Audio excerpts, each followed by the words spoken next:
नमस्कार, आदाब, सत श्री अकाल, अस्सलाम वालेकुम। आप देख रहे हैं मेरा और आपका यूट्यूब चैनल। जैसे कि आप सब लोग जानते हैं कि हर बार आप तक पॉडकास्ट पहुँचाने की भरपूर कोशिश करती हूँ और आज मैंने सोचा कि आप लोग हमेशा मुझे देखना पसंद करते हैं क्योंकि कुछ लोग कमेंट्स में लिखते हैं कि आपके व्लॉग्स नहीं आते या फिर आपके इंटरव्यूज़ नहीं आते हैं, तो सोचा क्यों ना आप लोगों के लिए डेली इंटरव्यूज़ स्टार्ट करूँ। इसमें आप लोगों का भी सपोर्ट चाहिए, इसमें मुझे अपने भारतीयों का भी सपोर्ट चाहिए और जैसे कि आप सब लोग जानते हैं कि कश्मीर की ग्राउंड रियलिटी मैं आप तक भरपूर एक्सप्लोर करने की आने वाले दिनों में भरपूर कोशिश करूँगी। ग्राउंड पे भी जाएँगे, लोगों से भी बातचीत करेंगे। फिलहाल पॉडकास्ट पे ध्यान देते हैं, फिलहाल कुछ लोगों से यहाँ पे बातचीत करेंगे। हमें हमें कुछ लोग भारत से भी जॉइन करते हैं, कश्मीर से यानी कि हमारे अपने भारतीय कश्मीर से और कुछ लोग पीओजेके से भी जॉइन करते हैं, पाकिस्तान से भी जॉइन करते हैं। मुख्तलिफ फैक्ट्स और फिगर्स हमारे सामने रखते हैं। ख़ैर आज हमारे साथ हमारे भारत से जॉइन किया है जुनैद ने जो कि किसी भी तारुफ़ के मोहताज नहीं है। आप लोग भी इनको देखना बहुत पसंद करते हैं और वेल अगर मेरे चैनल की बात करें तो मेरे चैनल पे ये एक नए मेहमान हैं और चूँकि आप लोगों की डिमांड्स के लिए क्योंकि मैं बहुत सारे लोगों के चैनल्स देखती हूँ तो काफ़ी सराहते हो आप इनको काफ़ी प्यार देते हो आप जुनैद को। जुनैद आपका बहुत शुक्रिया वक़्त देने के लिए और आपका मैं बहुत स्वागत करना चाहूँगी अपनी चैनल पे। जी, फ़ायका आपका शुक्रिया हमें इनवाइट करने के लिए और व्यूअर्स आपका भी शुक्रिया हमें देखने के लिए।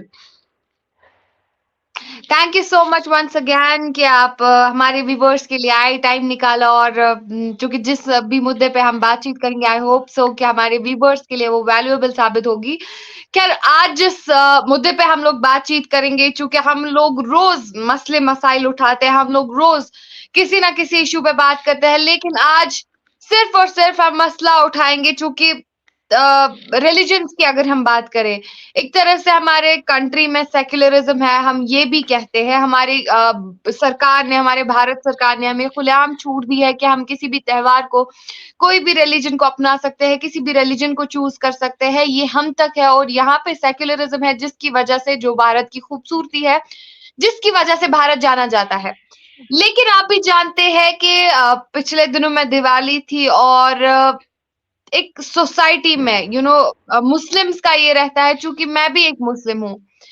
बट जिस तरीके से मैंने वो वीडियो देखा चूँकि एक नाज़िया इलाही खान जी है she is also a Muslim girl तो उनका कहना था कि चूँकि वो दिवाली के लिए गई, ग्राउंड पे गई और चूँकि उन्होंने जय श्री राम बोला या फिर मतलब राम के प्रेज़ में बोला या फिर राम को प्रेज़ किया, भगवान राम को प्रेज़ किया और उन्होंने अपने इज़हार ख़यालात ज़ाहिर किए, उन्होंने अपने जितने भी इमोशंस थे हिंदुइज़्म को लेकर के, दिवाली को लेकर के ज़ाहिर किए, तो अचानक से उन पर अटैक हो जाता है मुसलमानों की जानिब से। आप एक मुस्लिम हैं, आपको क्या लगता है क्या ये सही था जो रवैया उनके साथ किया गया? मुझे लगा उन पे अटैक ममता बनर्जी ने किया होगा क्योंकि उनको जय श्री राम से डर लगता है। तो बहरहाल आपने इसको क्लियर कर दिया ऑल्दो मैंने ये पूरी न्यूज़ नहीं देखी थी। लेकिन हुँ। ये काफ़ी अजीबो-गरीब नहीं है जहाँ पे आरफ़ा खानम शेरवानी का अगर आप ट्वीट देखें, तो एक तरफ वो ट्वीट करती हैं कि अल्लाहू अकबर बोलने से उनको ताकत मिलती है, स्ट्रेंथ मिलती है। वो ट्वीट मैं आपको ढूँढ के दे दूँगा। आप चाहें तो व्यूअर्स को दिखा सकती हैं। दूसरी तरफ वो लिखती हैं कि जय श्री राम कम्युनल है। तो ये अजीबो-गरीब हिपोक्रेसी क्यों? एक हिंदू अगर अपनी आस्था का पालन करता है, जय श्री राम किसी को ग्रीटिंग के तौर पे विश करता है, तो उसे हेट स्लोगन क्यों टैग कर दिया था? ये सवाल हम हमारे और आपसे ज़्यादा एक आम हिंदू को पूछना चाहिए।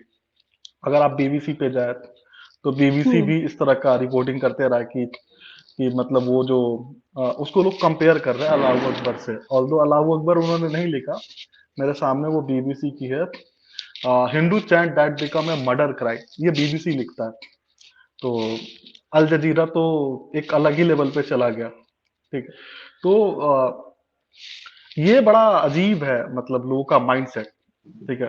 इवन ये वही लोग हैं जो योगा को भी कंपेयर करते हैं कि योगा हराम है, ये है, वैसा है, ऐसा है। ठीक है ना। ऑल्दो जो इस्लामिक कंट्री है, इवन सऊदी अरब में वर्ल्ड योगा डे मना था 2 अक्टूबर को। तो आपके कश्मीर से काफी सारे लोगों ने भी एतराज किया था कि क्यों अरबी मना रहे। तो ये अजीब है। इवन आपको दिख जाएंगे कई अरबी जो जय श्री राम बोलते हुए दिख जाएंगे। तो एक कहावत है, पता नहीं कितना रेलिवेंट है। पॉलिटिकली सही रहेगा बोलना। जी, बताएँ? हाँ, नया नया मुल्ला ज्यादा नमाज पढ़ता है। हुँ, या इसको अल्टर कर ले कि नया-नया पति अपनी पत्नी की ज़्यादा देखभाल करता है। हुँ, तो ये जो इंडियन सब कॉन्टिनेंट के जो मुस्लिम हैं, इनको जुम्मा-जुम्मी 200-300 साल हुए मुसलमान बने हुए। तो ये अरबियों से भी बड़े मुसलमान बने फिरते हैं। तो ये एक अजीब बात है और एक बहुत अच्छी पोएट्री मुझे याद आ रही है। जाने कब कौन यहाँ किसी का कत्ल कर दे काफिर बोल के, सारा का सारा शहर मुसलमान बना फिरता है।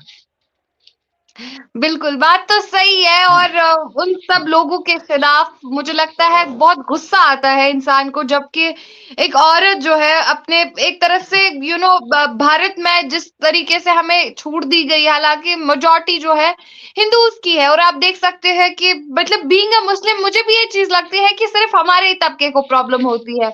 चाहे हिंदूज़ की बात ले लेते हैं, जिस तरीके से मतलब चाहे ईद हो, हर किसी रिलिजन, हर किसी त्योहार की रिस्पेक्ट होती है। But in case of Muslims वो कहते हैं कि काफिर है, ये है, वो है, ये है। तो जिस तरीके से उन पे हमला हुआ था, आपको क्या लगता है बीइंग अ मुस्लिम और बी चलिए मुस्लिम को साइड छोड़िए, आप एक पहले एक इंसान हैं। ह्यूमैनिटी के लिए, इंसानियत के लिहाज से आपको क्या लगता है कि जिन्होंने उन पर आक्रमण किया, जिन्होंने उन पर हमला किया, उनको क्या सज़ा सुना देनी चाहिए? उनके लिए क्या सज़ा होनी चाहिए? जो लीगल प्रोविजन बनता है as per the constitutional remedy, वो उसके हकदार हैं और मुझे नहीं लगता है उसके ज्यादा कुछ करना चाहिए। लेकिन इसके अलावा भी इस तरह की पर्टिकुलर एक्टिविटी जिससे कम्युनल टेंशन बढ़ता है, ऑल्दो इसको लेके भी प्रोविजन है आईपीसी में और सीआरपीसी में, उसके तहत भी कुछ स्पेशल प्रोविजंस को यूज करके ऐसे लोग को सजा देनी चाहिए ताकि फर्दर ऐसे केसेस ना आए जिससे कि कम्युनल हार्मनी को प्रॉब्लम हो। एक आम हिंदू जब एक मुसलमान को मिलता है तो एज अ गुड गेस्चर वो सलाम तो करता है ना। आपने भी ऑब्जर्व किया होगा काफी सारे लोग आपको हुँ। सलाम विश करते हैं। तो मुझे नहीं लगता कि बीइंग मुस्लिम हमें कोई प्रॉब्लम होनी चाहिए जय श्री राम बोलने से। ठीक है, नमस्ते बोलने से। हुँ। नमस्ते बोलने से, हाँ। ऐसा क्या प्रॉब्लम है? नमस्ते का मतलब वही होता है ना, मैं आपके अंदर की आत्मा जो है उसको नमन करता हूँ। ठीक है ना? या प्रणाम का भी यही मतलब होता है कि हम आपके अंदर की जो आत्मा है उसको प्रणाम करते हैं। Correct me if I am wrong, viewers भी मुझे करेक्ट कर सकते हैं, लेकिन जो मुझे कुछ दोस्तों ने बताया था बचपन में वो मैं वही बता रहा हूँ। तो सलाम भी वही है कि हम चाहते हैं कि परमात्मा आपको सलामत रखे। सलाम का ये अरबिक ट्रांसलेशन नहीं होता है। ठीक है, तो अगर इवन अगर आप आज के भी सिंध में चले जाए तो जो कि ऑल्दो काफी हद तक लोगों का ब्रेन कन्वर्ट किया जा चुका है एक अलग ही माइंडसेट के हिसाब से, वहाबियत सलाफियत के हिसाब से, लेकिन आज भी अगर कोई आपको मिलेगा ना तो ऐसे ग्रीटिंग करता है सिंध में। और जब वो बिलावल भुट्टो जरदारी जब आए थे गोवा में तो उन्होंने भी ऐसे नमस्ते किया था जो कि सिंध की एक परंपरा है। ठीक है, तो आप इसको रिलीजन से ना लेके चले, इसको एक कल्चर का हिस्सा माने। जय श्री राम बोलना, हाथ जोड़ के प्रणाम करना, ठीक है ना, एक भारतीय संस्कृति भारतीय सभ्यता का एक हिस्सा है। ठीक है, तो इवन जब अगर एक हिंदू अगर आपके मान्यताओं को एक्सेप्ट कर सकता है, ठीक है ना, आपकी खुशी के लिए, तो आपका भी फर्ज बनता है कि उनकी भी मान्यताओं को आप एक्सेप्ट करें, उनका भी अनुसरण करें। और अगर आप नहीं करते तो दूसरों को कम से कम करने को ना टोके। आजाद मुल्क है, जिसको जैसा लगे अच्छा वैसा कर सकता है। को भी पता है कि हमारे मुल्क में भी कई ऐसे दहशतगर्द और कई मैं उनको दहशतगर्द ही बोलूंगी और मैं उनको क्या कुछ उनके लिए जो जो वर्ड्स बुरे वर्ड्स सूट होंगे मैं उनको वही बोलूंगी क्योंकि वो भी पाकिस्तानी माइंड सेटअप लेकर के चलते हैं। उनमें से कुछ मुसलमान ऐसे हैं, चाहे असदुल्ला की बात करें, आप देख सकते हो यूनिफॉर्म सिविल कोड जब बना तो ऑब्वियसली उन्होंने उंगली उठाई, किसी रिलीजन के बंदे को कोई एतराज नहीं था, लेकिन ही वाज द वन जिसने बोला कि अभी मुसलमानों के साथ जो मुसलमानों को भटकाने में एक अहम रोल अदा करता है वो है असदुल्ला ओवैसी। मुझे तो कुछ ऐसा लगता है। ऐसे ही आपको गद्दार मिलेंगे देश में, ऐसे ही नमक हराम आपको हर जगह पे देश में मिलेंगे। तो आपको क्या लगता है कि उनके लिए क्या सेटअप बनाना चाहिए? क्योंकि वो कहीं न कहीं हमारे इस्लामिक जो भी यूथ है उनको उनको भी उनका माइंड सेटअप या उनको भी ब्रेन वॉश कर रहा है। तो आपको क्या लगता है उनके लिए कंट्री में कौन से कानून होने चाहिए? उन उन जैसे लोगों को जो गलत न्यूज़ या गलत नॉलेज लोगों को मतलब देते हैं, ताकि वो जो है बाकी रिलीजन से नफ़रत करे, सिर्फ़ और सिर्फ़ इस्लाम से प्यार करे। वही मेंटालिटी जो पाकिस्तान में है, जिसकी वज़ह से आज पाकिस्तान ज़लील-ओ-ख़ार है और पाकिस्तान में कोई डेवलपमेंट नहीं है। आपको क्या लगता है इस चीज़ को कैसे रोका जाए अपने देश में? देखिए, जय श्री राम विश करना, सलाम करना, नमस्ते गवर्नमेंट करना। अगर गवर्नमेंट की बात करें तो गवर्नमेंट को क्या स्टेप्स लेने चाहिए, और अगर पब्लिक की बात करें तो पब्लिक को कौन-कौन से इनिशिएटिव्स लेने चाहिए? हम आम नागरिक को कौन-कौन से इनिशिएटिव्स लेने चाहिए इन जैसे दरिंदों को रोकने के लिए? अ, पहली बात तो मुझे हैरानी है कि हम ऐसे टॉपिक्स पे क्यों डिस्कस कर रहे हैं, ऑल्दो हम 2023 में बैठे हैं, ऑब्वियसली। मॉडर्न इंडिया है, ठीक है। दूसरी बात, जय श्री राम विश करना या किसी को सलाम ग्रीटिंग करना, ठीक है ना, प्रणाम या आदाब विश करना, ठीक है ना, ये आपका इंडिविजुअल चॉइस है, ठीक है ना। और मुझे नहीं लगता कि इसमें गवर्नमेंट कुछ हस्तक्षेप कर सकती है, ठीक है।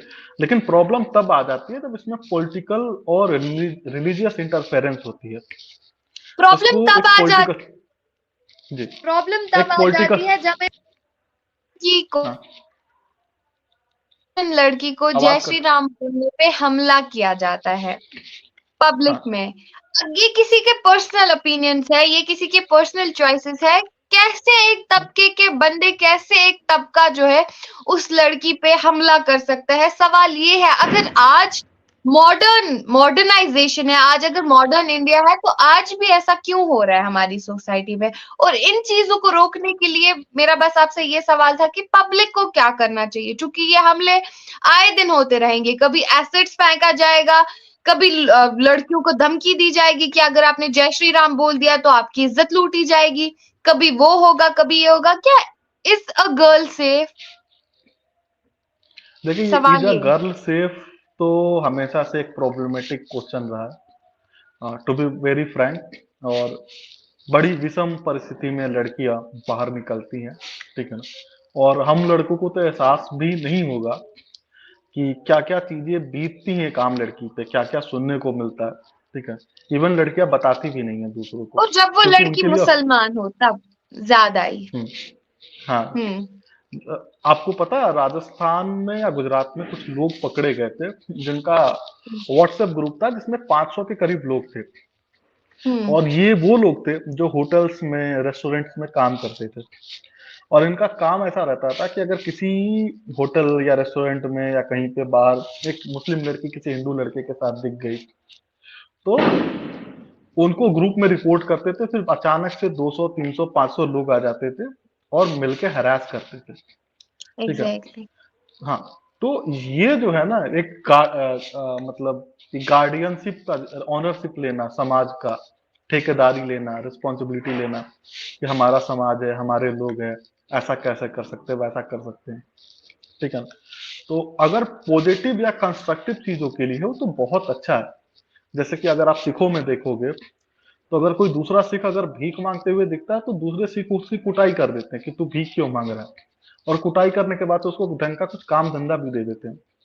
लेकिन ये जो कम्युनिटी, जो गार्जियनशिप जो है, ये कंस्ट्रक्टिव ना होने के बजाय डिस्ट्रक्टिव हो चुका है, ठीक है। हुँ, तो मुझे लगता है कि लीगली कुछ हो, क्योंकि देखिए इस तरह की चीजों में केस तो होता नहीं है, कोई भी लड़की केस नहीं करेगी या कोई भी लड़का केस नहीं लेगा, क्योंकि अल्टीमेटली उसको उसी घर में जाना है जहां से, जिन लोगों से वो पिट पिटा के या गालियां सुन के आया। तो लॉ को इंश्योर करना पड़ेगा, जुडिशरी को इंश्योर करना पड़ेगा, एडमिनिस्ट्रेशन को इंश्योर करना पड़ेगा कि ऐसी चीजें तो पहले ना हो, और अगर हो तो एक सेफ इन्वायरमेंट हो ऐसे लोगों के लिए जिनके साथ, जो विक्टिम है और जिन्होंने ये सारा कुछ किया है, उनको प्रॉपर सजा मिले और उस लड़की को या लड़के को जिसके साथ क्राइम हुआ है उसको न्याय मिले। बिल्कुल। बिल्कुल, आखिर पर आपसे जानेंगे ह्यूमैनिटी के लिए, इंसानियत के लिए, चूँकि ऐसे वाक़यात हमें रोज़ आए दिन अपनी सोसाइटी में दिखाई देखने को मिलते हैं, तो व्यूअर्स के लिए एक लास्ट पे छोटी-सी मैसेज?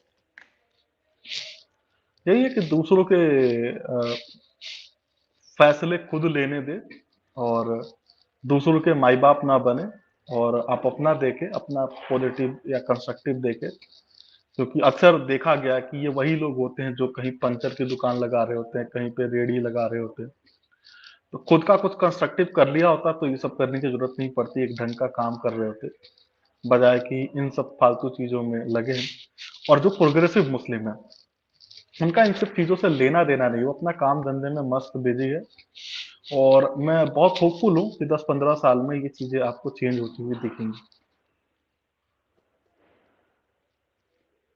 सही है। और दूसरों के फैसले खुद उनको लेने देने की मतलब कुव्वत रखना चाहिए इंसान, और खुद लेना चाहिए और अपने लिए लड़ना सीखना चाहिए। और ये सारी बुराइयां जो हमारे समाज में होनी चाहिए, सब हमें मिलके खत्म करनी है। चाहे कोई जय श्री राम कहे, अस्सलाम वालेकुम कहे, या फिर सत श्री अकाल हरे कहे, कृष्णा सब कहे। इंसान, सब सबसे बड़ा धर्म जो है इंसानियत का धर्म है। और यही हमारा भारत देश हमें सिखाता है, जिसकी वजह से हमारा देश पूरी दुनिया में जाना जाता है, जिसकी वजह से हमारे देश का एक नाम है, जो एक हमारे देश की खूबसूरती है। पहले आपके वक्त का बहुत शुक्रिया, आपने हमारे व्यूवर्स के लिए बहुत फैक्चुअल बातें कही, जो फैक्ट्स पे बेस्ड थी। और हमें वाकई में इन चीजों के खिलाफ लड़ना चाहिए। और आपका अगेन मैं शुक्रिया अदा करना चाहूंगी। फिर मिलेंगे ऐसे ही अगले पॉडकास्ट के साथ। आप लोगों तक बहुत सारे जितने भी यहाँ पे इंडिया में हमारे फिलोसफर्स है, या फिर जितने भी भारत भारत के बेटे या बेटियां हैं, आप तक भरपूर पहुंचाने की उनकी इंफॉर्मेशन कोशिश करते रहेंगे। और पाकिस्तान से भी हमारे साथ कुछ लोग जुड़ते हैं, हमारे कश्मीर से भी हमारा यंग युवा हमें ज्वाइन करता है। आप ज्यादा से ज्यादा हमें सपोर्ट करें, हमारे चैनल को लाइक करें, शेयर करें, सब्सक्राइब करें। बाकी हमें दीजिए इजाजत। जय हिंद, जय भारत, जय कश्मीर। Thank you. अरे मैं 2-3 पॉइंट